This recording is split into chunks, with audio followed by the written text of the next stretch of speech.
Botox and fillers are chemical, ये chemical substances हैं जिससे कि हम लोग कॉस्मेटिक इम्प्रूवमेंट्स करते हैं।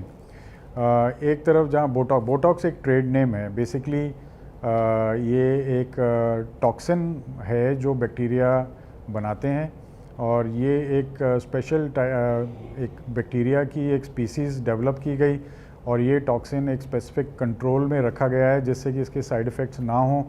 ये टॉक्सिन जब बॉडी में हम लोग इंजेक्ट करते हैं तो ये एक स्पेसिफिक एरिया के अंदर, जो कि 1 सेंटीमीटर से भी कम एरिया में, उस मसल को ये पैरालाइज कर देता है। तो जो कॉस्मेटिक कंसर्न्स जैसे कि झुर्रियाँ हैं या रिंकल्स हैं, या जो एक्टिविटी वाली लाइंस हैं, या जो लाइंस हमारे फेस की एक्सप्रेशन की वजह से बनती हैं, उनको ब्लॉक करने के लिए बोटॉक्स काम में लाया जाता है।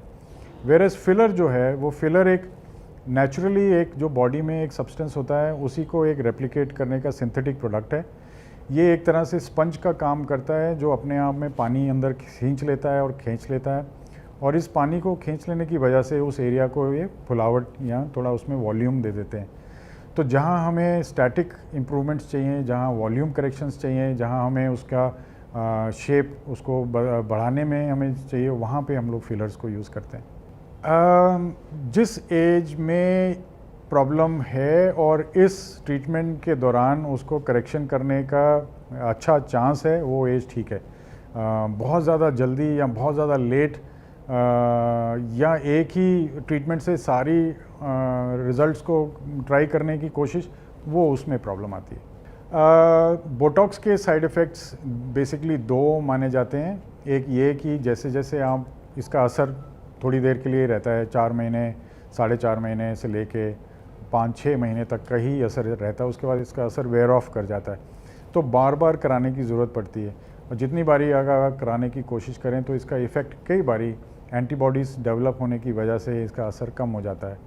और एक तो इसका इफ़ेक्ट ये है। दूसरा, कई बारी ये होता है कि जिस एरिया में बोटॉक्स दिया जाता है उसका असर दूसरे पास वाले एरिया में कहीं स्प्रेड करने की वजह से कुछ साइड इफ़ेक्ट्स या जो अनवांटेड अपीयरेंस होती है वो सामने आ जाती है, लेकिन वो टाइम बाउंड होती है और टाइम के साथ चली जाती है। तो इसमें उस दौरान जो दिक्कत आ रही है या डिस्कम्फर्ट है, उसके अलावा और कोई ज़्यादा ऐसी परेशानी नहीं होती। जहाँ तक फिलर्स की बात है, हाँ, फिलर्स में अगर एक्सीडेंट होने की काफ़ी रिपोर्ट्स आ चुकी हैं, और कई बार वो एक्सीडेंटली किसी आर्टरी या वेन में भी लग जाता है, जिसकी वजह से वहाँ पे काफ़ी हद तक कुछ प्रॉब्लम्स आ सकती हैं। यहाँ तक कि आँखों के अराउंड करने में कई बार रिपोर्ट्स हैं कि कई लोगों की आँख भी जा चुकी है। सो सही इंडिकेशन के लिए सही जगह से और सही लोग से करवाना बहुत ज़्यादा ज़रूरी है, ये वाली बात ध्यान में रखनी।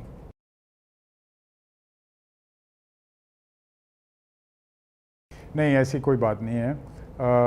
आजकल कॉस्मेटिक सर्जरी, जैसे उसका नाम कहता है, सर्जरी सिर्फ एक तरीका रह गया। इसके अलावा हमारे पास अब बहुत सारे तरीके आ चुके हैं, और starting from something like nutraceuticals, मतलब वो न्यूट्रिशन या खाने पीने की चीज़ें जो आप अंदर ही से कुछ आपकी बॉडी को इम्प्रूवमेंट या चेंजेस देंगी, जिसकी वजह से या तो जो आपकी चेंजेस स्लो हो जाएं या रिवर्स हो जाएं या आए ना, ये इसको न्यूट्रोसिटिकल्स में बोल देते हैं। कुछ हमारे पास आजकल कॉस्मोस्यूटिकल्स आ गए हैं, जो नॉर्मल क्रीम्स हो गए या लोशंस हो गए या सीरम वगैरह, जिसको हम लोग लेके चलते हैं, जो बॉडी के अंदर या स्किन के थ्रू एब्जॉर्ब होके लोकल इफ़ेक्ट, उस तरह का कॉस्मेटिक एनहांसमेंट्स लेके आते हैं। हमारे पास आज की तारीख में अल्ट्रासाउंड है स्पेशल, जो ये टिश्यूज़ को इफ़ेक्ट करके टिश्यू टाइटनिंग के काम आ सकता है।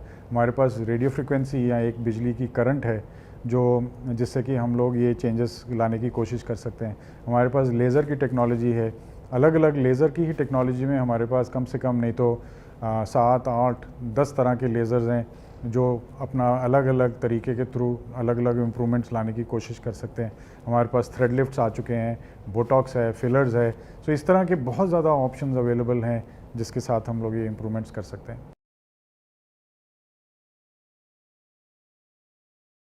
डिवाइसेस के ग्रेड्स के हिसाब से किया गया है।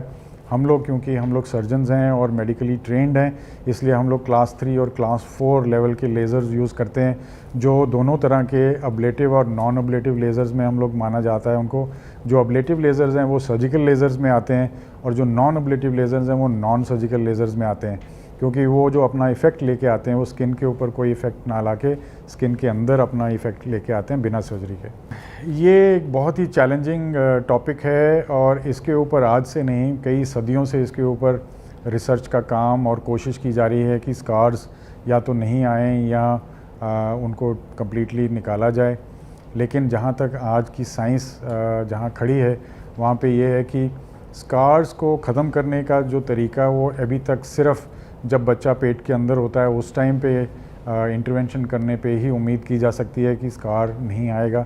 लेकिन एक बार पैदा होने के बाद जिस प्रोसेस के थ्रू बॉडी हील करती है उस प्रोसेस का रिज़ल्ट जो है वो स्कार ही कहलाता है। और बॉडी के लिए वो नॉर्मल है, लेकिन अगर हम उसको कॉस्मेटिक तरीके से इवैल्यूएट करें तो वो स्कार की शेप में हमें दिखता है। उसके ऊपर उसको इम्प्रूवमेंट करने के लिए हमारी अभी तक लगातार उस पर रिसर्च, एक्सपेरिमेंटेशन और एफ़र्ट्स चल रहे हैं।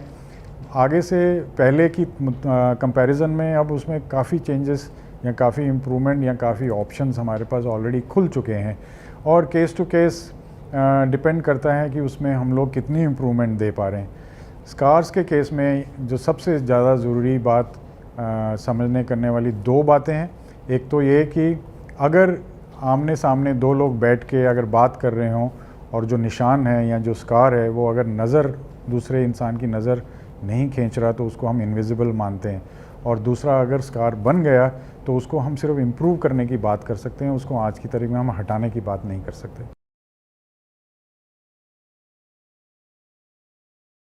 पिछले अब ऑलमोस्ट 20-25 सालों से इसके ऊपर काम चल रहा है। टेक्नोलॉजी में लगातार इम्प्रूवमेंट आ रही है। टेक्नोलॉजी के साथ साथ जो बाल का जो स्ट्रक्चर है, बाल की फिजियोलॉजी, बाल की एनाटमी, बाल का जो साइंस है बाल की, वो हम लोगों की समझ उसमें बहुत बढ़ चुकी है। तो आज की तारीख में अगर हम कहें कि हाँ, क्या हम परमानेंट हेयर रिडक्शन की बात सोच सकते हैं, तो बिल्कुल सोच सकते हैं। अगर हम परमानेंट हेयर रिमूवल की बात करते हैं कि जिसमें बाल बिल्कुल 100% ख़त्म हो जाएं, वो शायद ज़्यादा एक्सपेक्टेशन होगी। लेकिन रिडक्शन की बात हम कर सकते हैं, क्योंकि थियोरेटिकली स्पीकिंग या mathematically speaking 100% removal is probably not possible.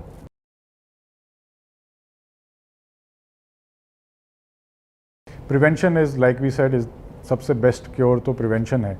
और प्रिवेंशन करने के तरीके हैं और उसमें टिप्स एंड ट्रिक्स हैं जो अक्सर हम लोग जानने की कोशिश नहीं करते, या जो हम लोगों के नॉर्मल घरेलू नुस्खे या घरेलू प्रेशर के अंडर हम उस चीज़ को अवॉइड कर जाते हैं और वो उनको हम इस्तेमाल नहीं करते।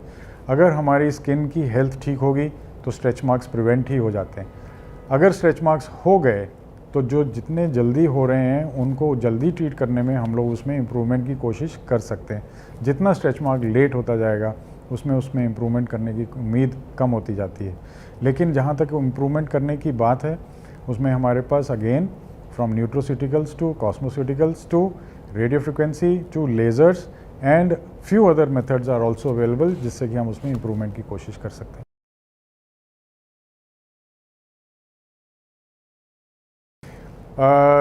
दो चीज़ें सिर्फ आप ये ध्यान में रखें। एक तो ये कि अपने पानी का जो अपना इंटेक है उसको आप बिल्कुल बना के रखें।